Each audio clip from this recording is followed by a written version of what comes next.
It's your girl, Melipona, back for, I think, our fourth installment of Tears of Themis.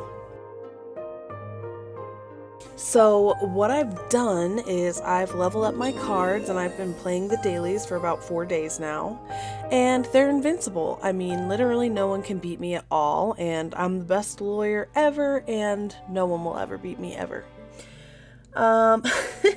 That may be a bit of an exaggeration, but I haven't lost yet, so we'll see how much of an exaggeration it comes to if we ever lose. What I wanted to do, like I said before, if you're new to this playthrough, is I'm just going to do the story for y'all.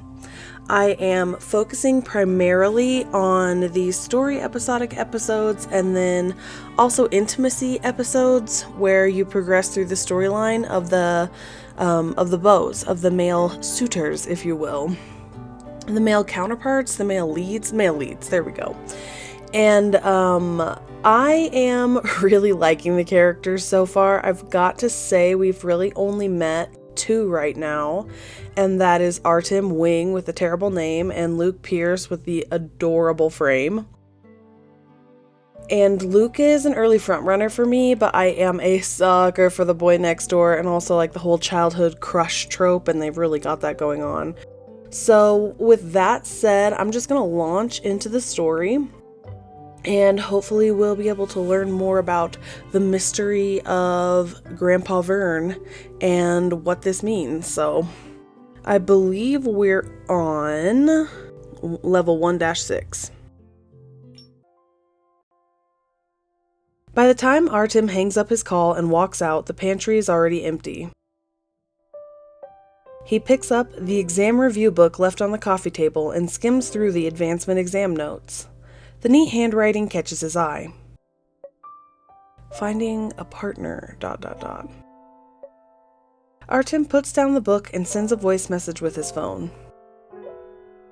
Celestine, you previously suggested that I find someone to share my workload. Do you have a recommendation? Celestine quickly replies.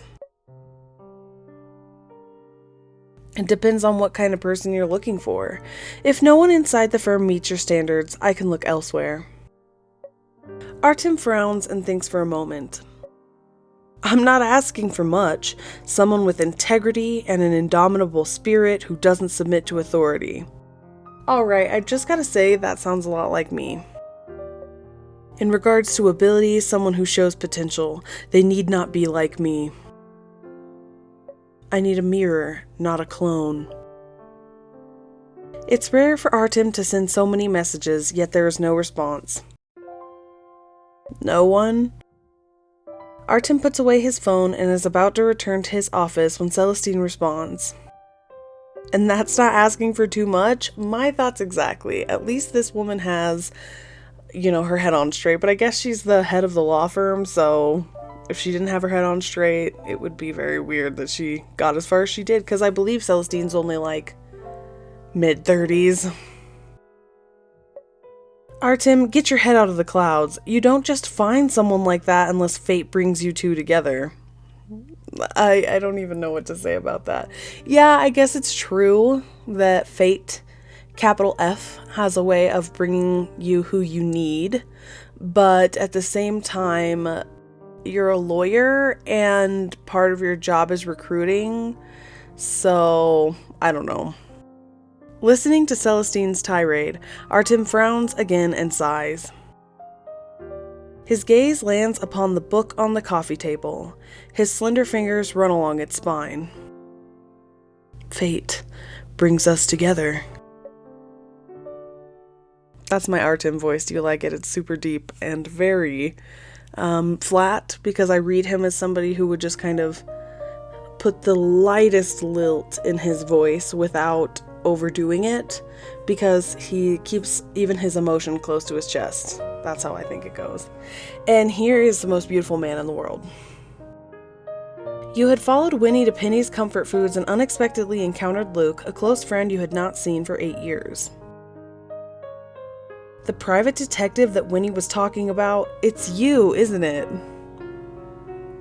National Central University's top bioengineering student is working not as a scientist, but as a private detective, my dream.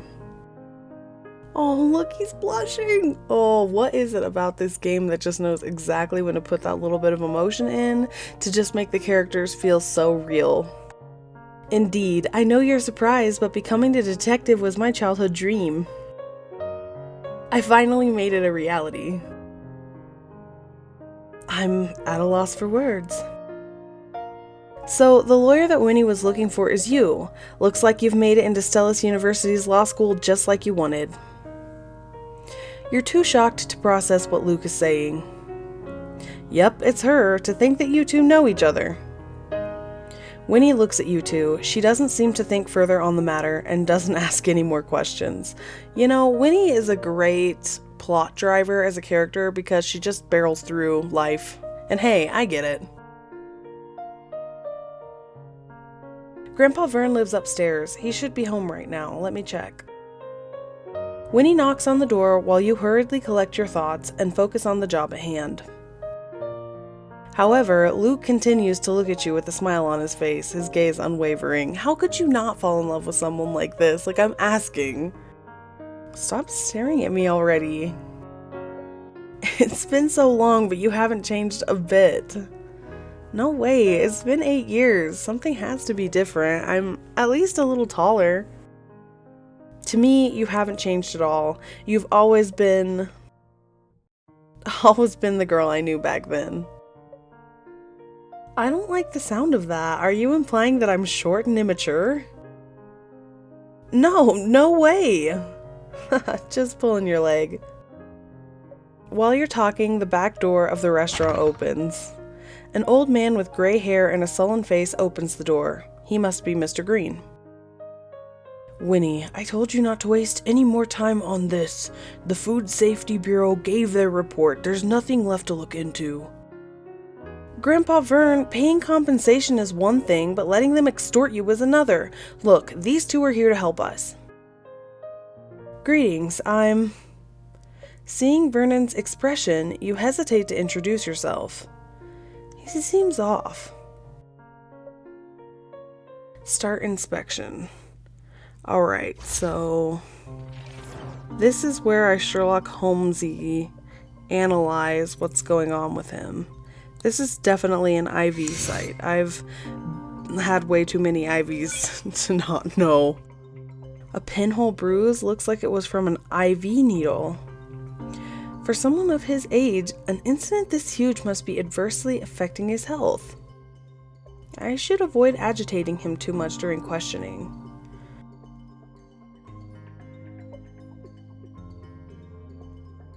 Why are his lips purple?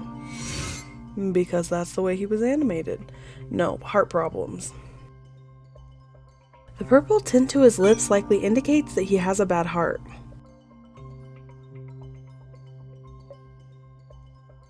He has dark circles under his eyes. Such a large incident at this restaurant must have deeply troubled him. Alright, so these are the 3 clues about Grandpa Vern. That he's a sick old man, but we knew that. Just like Winnie said, Mr. Green hasn't been physically or mentally well lately. Since he doesn't like lawyers, I better conceal my identity for now. End inspection. I'm an assistant to Mr. Luke Pierce here, a private detective. Even if Luke was surprised by your words, he shows no sign of it. Good day, Mr. Green. I'm Luke Pierce. My parents passed away when I was young. If it weren't for people like you, I also wouldn't have been able to attend university. Winnie informed us of your current situation. You have my respect, and I wholeheartedly want to help you. Please allow us to investigate this incident. Would that be all right? Either touched by Luke's words or his genuine smile, Vernon doesn't put up further resistance.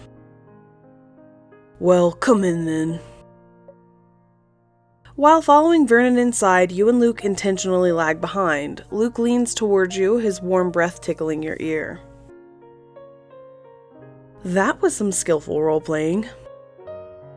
When we were little, I always was the Watson to your Holmes. Thought I'd pick up my old job. But aren't you curious as to why I hid my identity? I am, but the trust between us stands the test of time, doesn't it? Oh, swoon. I trust you. The last time somebody looked me dead in the face and said I trust you was way too long ago. I consider myself a very trustworthy person. I just don't hear it often. Is that weird? I mean, maybe you guys can relate. Mr. Green, are you sure you spilled the insecticide into the water by accident? As soon as you enter the restaurant, Luke switches into work mode. His question is the same as Artem's back at the law firm. Grandpa Vern said he was the one using the insecticide and that he must have accidentally spilled some into the spring water because he's old and his hands shake. Unaware at the time, yet certain he caused the accident. How contradictory. I'm sure. These old hands tremble and I wasn't paying attention. On the day of the incident, what time was the spring water delivered to the restaurant? Our water comes from Cloudbreak Mountain and is delivered daily at 6 in the morning. After the water was delivered, was anyone in the restaurant? There wasn't anyone here from 6:30 to 8 a.m. My caretaker and I were buying ingredients and the servers only start working at 9. Vernon coughs twice and his face takes on an unhealthy tone. Grandpa Vern, are you okay? Winnie, please help me upstairs. I need to rest. My heart doesn't feel too well. Mr. Green, do you need to go to the hospital?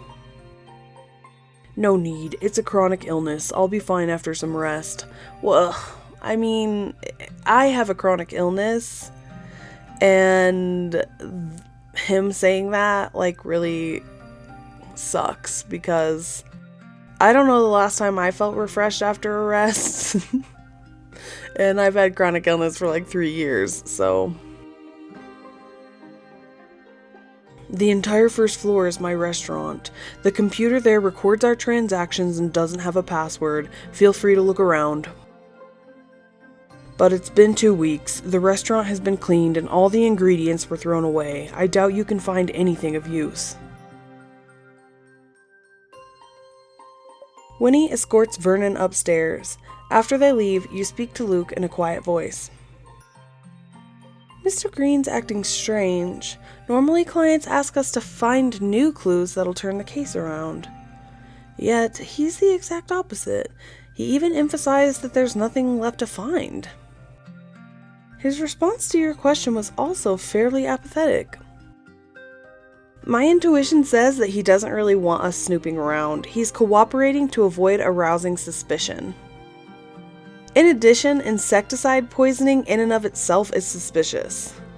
Most over-the-counter insecticides are harmless to humans. Why would he buy a toxic one to use in a restaurant of all places? It really makes no sense.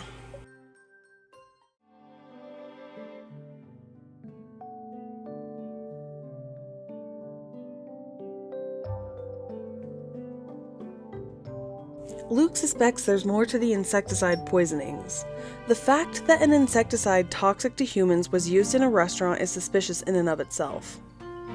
However, the victim claims it was caused by his own negligence. Then let's start with the insecticide itself. Even if it's been 2 weeks, the rest of the insecticide should still be here, somewhere. Right, the insecticide powder and the spring water that directly led to the food poisonings both need to be investigated. While you're talking, your phone vibrates. You take it out and see a voice message from Artem. The case may not be simple. Keep an eye on Mr. Green. Call me if there's trouble. Mr. Wing also finds Mr. Green and the case suspicious. Melipona, what's wrong? What happened? Artem's voice suddenly rings out from your phone, catching you off guard. You realize that you somehow video called Artem from the message screen. Oh, so awkward, but relatable. Misdial? Oh, I just want to like sit here. This is like a nice animated scene. Oh my goodness. No need to apologize, as long as you're fine.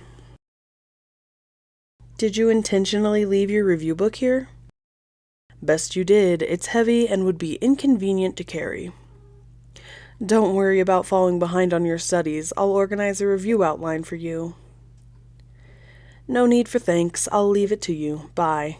Oh my god. How is just a small phone call doing this to my heart?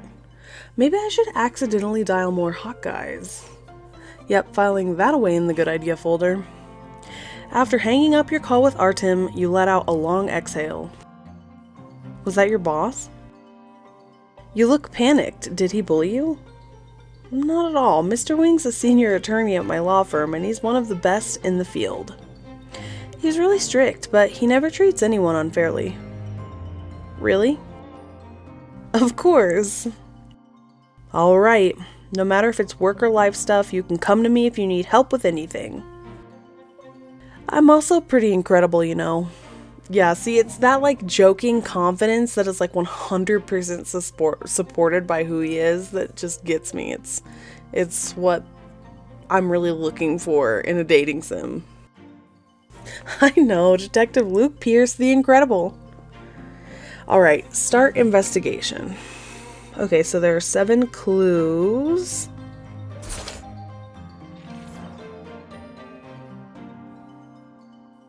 Airson's effervescent packets? Their health supplements have been popular these past 2 years. Taking 4 or 5 packets far exceeds the recommended dosage. Even health supplements can be harmful when taken like this.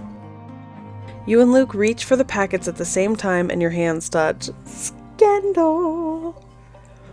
The moment his fingers touch the back of your hand, you feel a burning sensation that fades away as quickly as it came.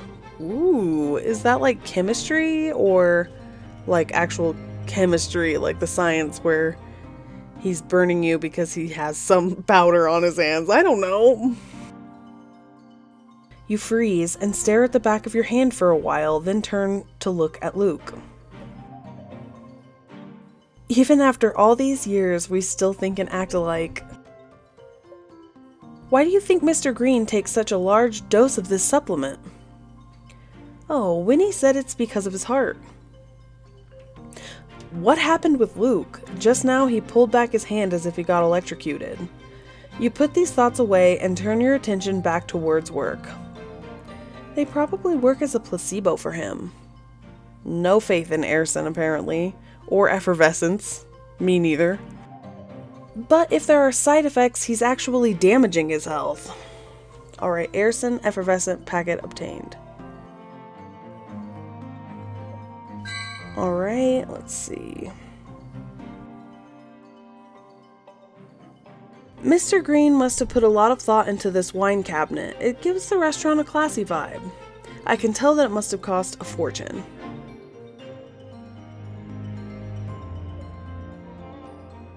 Well, 1 click and I'm zoomed in, so that's good. This must be the receipt for the insecticide that Mr. Green bought from the convenience store. It's dated Monday, 2 weeks ago. Mr. Green's quite meticulous. If it were me, I'd lose the receipt within 2 days.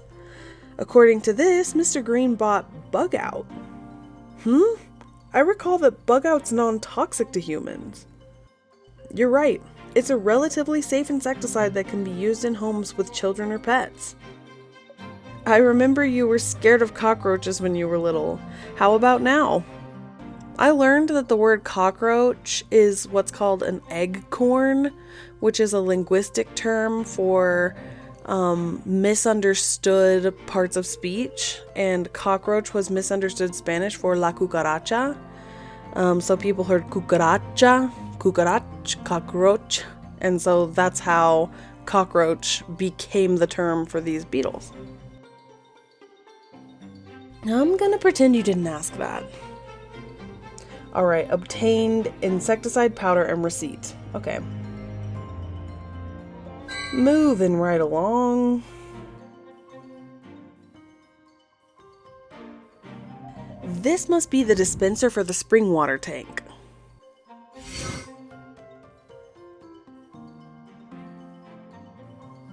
Look, here. there's some pale yellow crystals. Could this be dried residue from the contaminated spring water? Only a solution with a high concentration of solute would yield crystals, but this is only one possibility. Other possibilities. Could someone have directly smeared insecticide onto the spout? We can't rule that out. In any case, it's clear that Mr. Green lied about accidentally spilling the insecticide powder.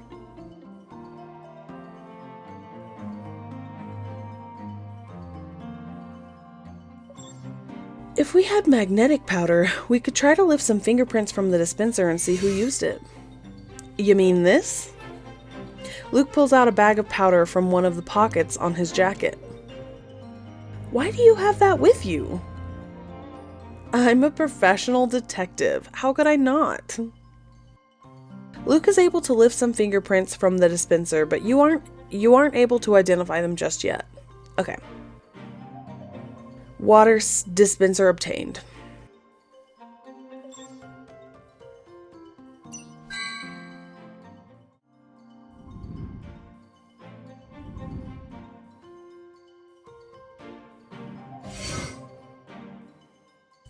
This must be the spring water from Cloudbreak Mountain.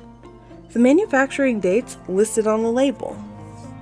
Judging by the manufacturing date, this must be the same tank that was delivered to the restaurant on the day of the incident. Its opening is narrow and you can't access the water inside until you attach it to a water dispenser.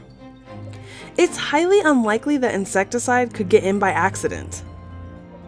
And that leaves us with intentional action. Unfortunately, the tank's been thoroughly cleaned. I can't find a single fingerprint on it.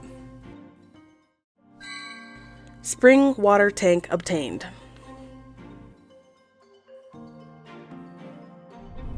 Looks like there was something underneath over here. Yeah. Ow! What's wrong?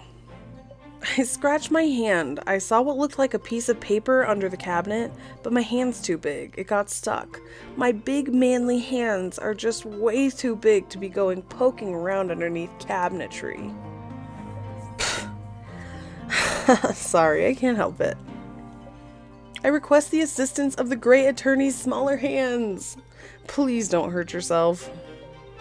As much as you want to continue bantering with Luke over his silly mistake, you know this isn't the time. If not now, when? You get down on the floor and reach for the paper, guided by the light from Luke's phone. Almost there. Got it. It's a receipt.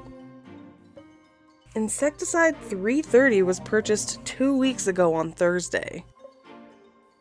It's an agricultural insecticide. You usually can't purchase this kind in the city. The last 4 digits of the buyer's account number are right here. We can look up who owned this account. Insecticide 330 receipt obtained. Alright, now we just need 2 more pieces of evidence. The lock on the front door is a fingerprint lock. It shows no sign of forced entry. If the insecticide was a malicious act, could the perpetrator be one of the restaurant's employees? Not necessarily. Anyone registered on this lock could be the culprit. The employees had nothing to gain and everything to lose if they sabotaged the restaurant. If they were found guilty of intentional poisoning, they'd also face criminal charges. Unless something serious was going on between them and their boss, most employees wouldn't do such a drastic thing. Who else has access to the door? Even Winnie has to ring the doorbell, and Mr. Green wouldn't do this to himself. While you're pondering this issue, Luke takes out a tablet from his backpack and connects it to the charging port on the lock. Are you? I can access its database to get a list of registered prints.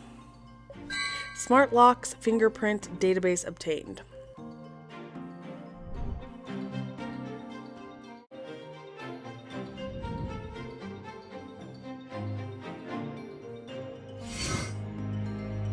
Strange, why can't we find insecticide powder anywhere in here?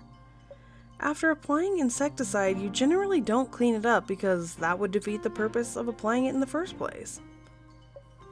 That's a good point. There, I see some at the corner of the wine cabinet. It looks like any other insecticide powder on the market. It does, but I'll run an analysis on its components. You have that kind of equipment on you? You look up and down and all over Luke, aka checking him out, but you don't see any beakers or other lab equipment.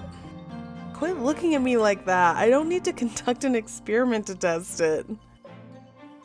Luke takes out a portable device with a screen on top and a dropper-like apparatus at the bottom. This is my trusty Handy Analyzer Mark IV that I augmented myself. It can identify the usual chemical substances. So it's a tricorder.